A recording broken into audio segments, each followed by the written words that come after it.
How to turn off or on storage permission on shopped lock on Amazon Shopping on Android or iOS phone. First open Amazon Shopping.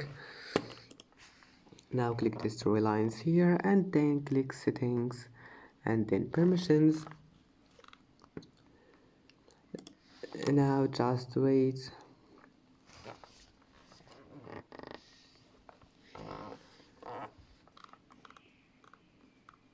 And that's it. Now scroll down, scroll all the way down, and here we'll find it, shopped lock. You can turn it on or off, and I hope that can help you.